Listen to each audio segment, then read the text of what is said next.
It looks like we've got Jamie. Him in Texas has a question about maybe a good and loving God.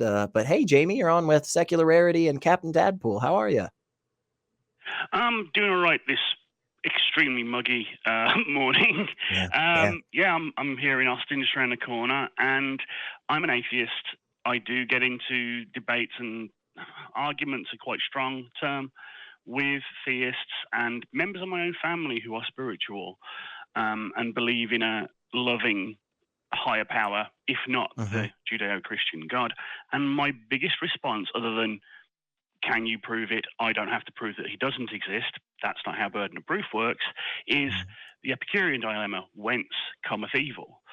And I've never Sure. had a suitable response other than mysterious ways or it's because of free will. And I'm just thinking, is it a robust response? Have you heard a good rebuttal to it? Should I have a different tool in my box to show why I don't believe, other than Yeah. there's no proof? Could you for us and everybody at home just kind of give like a quick 30-second description of what this particular famous philosophical dilemma is and kind of why it's something you think is pretty strong for it, just so that we're all on the same page. Mm. Precept You know what one.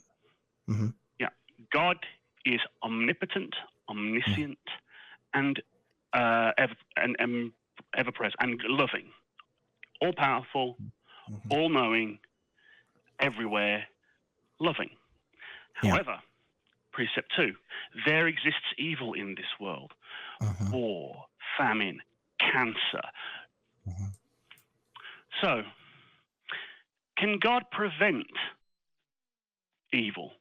If he can't, he's not all powerful. If Right. he won't, he's not loving. And if he Mhm, neither mhm. cannot or will not, why call him God? Yeah. Yeah. Awesome. I think that was great. That was a great explanation. Um this is where the whole concept of theodicies come up, right? That's the term used to kind of justify this bad stuff going on in the world, and reconcile that with the goodness and the nature of God. Um, I have never heard a great response to this dilemma either. It unfortunately is something that doesn't. It seems to me a lot of times there's not a lot of places to go in conversations with very devout believers on this, because normally there's a hand wave of well, God's mysterious ways, right? Like you said that right away, Jamie. Um, and that's kind of a problem thing, because that doesn't there's really not a way to push back. Like, if at the end of the day what people are saying is just, well, we can't ever fully understand, all of the nature of God and everything that God's doing and all of that jazz. Like, the only way to push back on that I've found is that you just basically say, well, if you're granting that there's no way to understand this, why are you then making the claim that you understand it, even in a small capacity, right? If truly at the end of the day God's ways are so fucking mysterious that none of us as lowly broken humans will ever know, then how the fuck does anybody believe in God? Because you have to be able to understand, at least parse out some of the ways that God is doing stuff. Otherwise, when you prayed and you got better, how do you attribute that to God? God's ways are mysterious. How do you know God just didn't let Satan come and heal you just so that God can kick you down and make your faith stronger? Like, you know, and that isn't a fantastic conversation, I'll be honest. Like, that's kind of a Yeah. weird that's kind of a weird space to be in, where, somebody is saying, like, if I said to you, hey, I've got loaves of bread in my kitchen, and then you're like, oh, well, you know demonstrate these breads, like, this is a pretty easy claim. And I'm like, oh, well, sure. And then I send you a picture, and there's no bread. and you say, well, gosh, there doesn't look like bread here. And I go, but my bread has mysterious ways. It just works in just odd ways of like physics and nature and shit. Like, where do we go? Where do we go from this? You're just saying that there's some fantasy that you are just accepting and holding true just for the sake of holding the fantasy, which I don't have any problem with people fantasizing and playing and so forth and wanting to engage in those types of activities. It's just don't tell me that it's real. That's all. Say again. Better role model. I find there's better role models in fiction than God.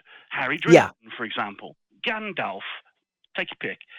And Yeah. and the thing is, I had the pleasure of calling in to Truth Wanted on Friday to try and Great calm show. myself down. Like, I get angry in these circumstances because it's part of a large conversation about misinformation and believing unsubstantiated truths.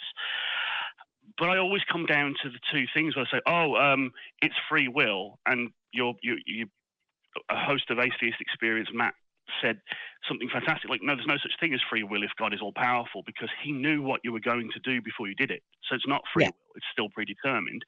And the other one is mysterious ways. It's part of God's plan. If your God's plan involved my good friend Tina passing away in agony because of late stage pancreatic cancer, I want nothing to do with his plan. His plan sucks, the sadist. Sure. And then I just get angry. So yeah. And I think that's, it's completely understandable reaction, right? And that's where I think for some believers, they get kind of bogged down where it's like, well, if God shows himself to you, would you believe? And it's like, well, yeah, I'd believe. And they're like, well, would you worship? And it's like, well, probably not. He seems like a dick. And they're like, well, then what's even the point? Why would God? And it's because they're two totally separate questions, right? Whether or not you think the God is a good God, whether the actions attributed to this God are something that you agree with or disagree with, has nothing to do with whether or not you agree that it's real. Like, I may think it's a fucked up thing for a cat to like knock a glass off a counter and just stare at me the whole time while doing it. Like, broke my glass, dude. That's not cool. Like, it costs money. I mean, it wasn't that big of a deal. I have a set, so it's fine. But the point is, like, I don't disbelieve in that cat just because I disagreed with its actions and don't want it to do it again. But yeah, when it comes to the mysterious ways thing, which is definitely something you've mentioned a couple of times, my number one kind of pushback on that is basically the same thing that I say when it comes to like deists, where somebody says, hey, I believe there's this God, we just don't really have a way of detecting it, and it doesn't really interact with us and so forth. And it's like, okay, if that's the case, then what is the functional difference between that and it just not being there? And it seems to be that the answer is nothing. That's the same boat as just saying it's not there, and we're just attributing it to this for no reason, basically. But Dadpool, I've been rambling like crazy here. What are your thoughts on the bad things that go on in the world with God being all loving and wanting to take care of us and stuff? Where do you come down on that? Yeah, when it comes to the whole God works in mysterious ways thing, they like to gaslight you by saying that, one. And two, it's like there's nothing mysterious about the problem of evil. Like, shitty things happen to good people for no reason. There's nothing mysterious about it. It's just a fact of our reality. If you want to try and posit God into that, you're going to have a hard time. There's no justifiable way that cancer is a thing. If God exists, if he created this world, if he's all loving, all powerful, all knowing, if he's omnibenevolent, omnitemporal, and all that good stuff, cancer would not be a thing. Natural disasters would not be a thing. Our planet's suffered, was it 4 mass extinction events or 5 or 6 mass extinction events? At one point, our own species only had like 200,000 left. Everybody else froze to death. There's a new exhibit at this Museum of Natural History in DC. I was talking about that. Like, why was all that necessary? Why are all those things necessary to get to God's mysterious ways and interacting with us? But of course, they're going to deny that those things ever happened. At that point, you're just like, all right, You can't pick and choose what you want to believe and what you don't want to believe because it doesn't fit your narrative. You have to let new information challenge you so that it will change your worldview. And if you refuse to let it do that, you're going to be stuck in a two-dimensional box your entire life. Like, get out of that box, accept new ideas, learn new things. The world is a lot more interesting when you get out of that two-dimensional box. Trust me. Yeah, totally. Well, Jamie, give us your last thoughts, and we'll go on to some of these other cool calls. But okay, I'll just finish up with this. It's like you said, it's two different things. Simply the lack of proof in the existence of a God that I've seen is why I don't believe there is one. But the fact, the problem of evil is the reason why I've been more and more skewing towards the Christopher Hitchens type view of being an anti-theist. If there is a God, I hope there isn't one, because the ones being shown, not nice people, don't like them much. So that's kind of an end to that. And thank you for your input.